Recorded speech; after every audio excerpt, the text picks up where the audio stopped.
السلام علیکم ورحمۃ اللہ وبرکاتہ۔ بسم اللہ الرحمن الرحیم۔ صرف 5 منٹ کا مدرسہ قرآن و حدیث کی روشنی میں 20 محرم الحرام، اسلامی تاریخ، حضرت ابراہیم علیہ السلام کی دعوت۔ جب حضرت ابراہیم علیہ السلام نے اپنی قوم کی شرک و بت پرستی اور ضلالت و گمراہی کا مشاہدہ کیا تو انہیں سیدھی راہ لانے کی کوشش کرنے لگے۔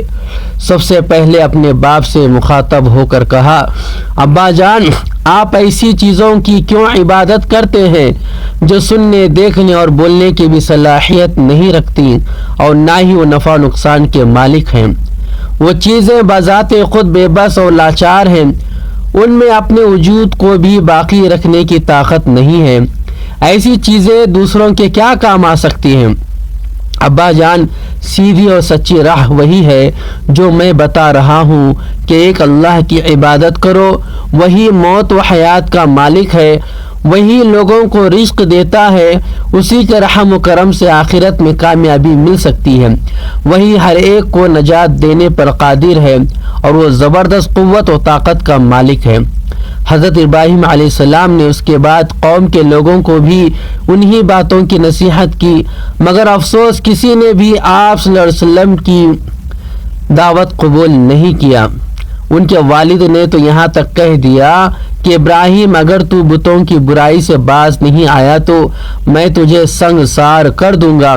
پھر پوری قوم بھی حضرت ابراہیم علیہ السلام کے خلاف سازشیں کرنے لگی۔ حضور صلی اللہ علیہ وسلم کا معجزہ ایک اشارے میں درخت کا 2 حصہ ہو جانا۔ مکہ میں رکانہ نامی ایک آدمی تھا جو بہت طاقتور اور بہادر تھا۔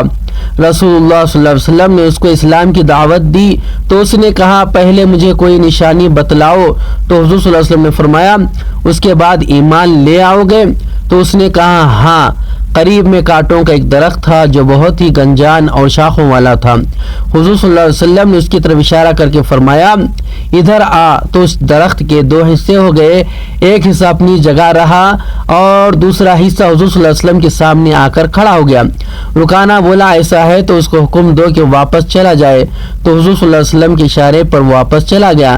جب وہ دونوں حصے آپس میں مل گئے تو حضور صلی اللہ علیہ وسلم نے رکانہ سے کہا، ایمان لے آؤ، لیکن وہ ایمان نہیں لایا۔ ایک فرض کے بارے میں اپنے گھر والوں کو نماز کا حکم دینا۔ قرآن میں اللہ تعالیٰ فرماتا ہے، آپ اپنے گھر والوں کو نماز کا حکم کرتے رہے اور خود بھی نماز کا پابند رہیے۔ ہم آپ سے روزی طلب نہیں کرتے، روزی تو آپ کو ہم دیں گے اور اچھا انجام تو پرہیزگاری ہی کا ہے۔ ایک سنت کے بارے میں اللہ سے رحم طلب کرنا۔ اللہ تعالیٰ سے رحم طلب کرنے کے لیے اس دعا کا اہتمام کرنا چاہیے۔ یہ دعا حضرت موسیٰ علیہ السلام نے کوہ طور پر جاتے وقت پڑھی تھی۔ انت ولینا فاغفر لنا وارحمنا وانت خیر الغافرین۔ ترجمہ، اے اللہ، آپ ہی ہماری خبر رکھنے والے ہیں، اس لیے ہماری مغفرت اور ہم پر رحم فرما، اور آپ سب سے زیادہ بہتر معاف کرنے والے ہیں۔ ایک اہم عمل کی فضیلت، دوزخ سے نجات۔ رسول اللہ صلی اللہ علیہ وسلم نے فرمایا، جب تم مغرب کی نماز سے فارغ ہو جاؤ تو 7 مرتبہ دعا پڑھ لیا کرو، اللہم اجرنی من النار، اے اللہ مجھ کو دوزخ سے محفوظ رکھیے۔ جب تم اس کو پڑھ لو اور پھر اسی رات تمہاری موت آ جائے تو دوزخ سے محفوظ رہو گے، اور اگر اس دعا کو 7 مرتبہ فجر کی نماز کے بعد بھی پڑھ لو تو اسی دن تمہاری موت آ جائے تو دوزخ سے محفوظ رہو گے۔ ایک گناہ کے بارے میں جھوٹی تہمت لگانا۔ قرآن میں اللہ تعالیٰ فرماتا ہے، جو لوگ مسلمان مردوں اور مسلمان عورتوں کو بغیر کسی جرم کے تہمت لگا کر تکلیف پہنچاتے ہیں تو یقیناً وہ لوگ بڑے بہتان اور کھلے گناہ کا بوجھ اٹھاتے ہیں۔ دنیا کے بارے میں دنیاوی زندگی ایک دھوکہ ہے۔ قرآن میں اللہ تعالیٰ فرماتا ہے، اے لوگوں، بے شک اللہ تعالیٰ کا وعدہ سچا ہے پھر کہیں تم کو دنیاوی زندگی دھوکے میں نہ ڈال دے اور تم کو دھوکہ باز شیطان کسی دھوکے میں نہ ڈال دے۔ یقیناً شیطان تمہارا دشمن ہے، تم بھی اسے اپنا دشمن ہی سمجھو۔ وہ تو اپنے گروہ کے لوگوں کو اس لیے بلاتا ہے کہ وہ بھی دوزخ والوں میں شامل ہو جائیں۔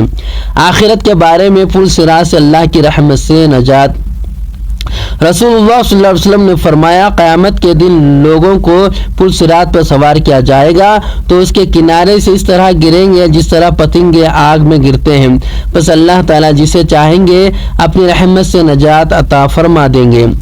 طب نبوی سے علاج سفر جل کے فوائد۔ حضرت طلحہ رضی اللہ تعالیٰ عنہ فرماتے ہیں کہ میں رسول اللہ صلی اللہ علیہ وسلم کی خدمت میں حاضر ہوا تو آپ صلی اللہ علیہ وسلم کے دست مبارک میں ایک سفر جل تھا۔ پھر آپ صلی اللہ علیہ وسلم نے فرمایا، طلحہ اسے لو کیونکہ دل کو سکون پہنچاتا ہے۔ نبی صلی اللہ علیہ وسلم کی نصیحت۔ رسول اللہ صلی اللہ علیہ وسلم نے فرمایا، میری طرف سے دین کی بات لوگوں تک پہنچاؤ اگرچہ ایک ہی آیت ہو۔ اللہ تبارک تعالیٰ سے دعا کرے کہ اللہ تبارک تعالیٰ ان باتوں پر عمل کرنے والا بنائے اور ان باتوں کو یاد رکھنے والا بنائے۔ اگر مجھ سے کچھ کہنے میں پڑھنے میں خطا غلطی ہو گئی تو کمنٹس کے ذریعے میری اصلاح فرما دیں۔ السلام علیکم ورحمۃ اللہ وبرکاتہ۔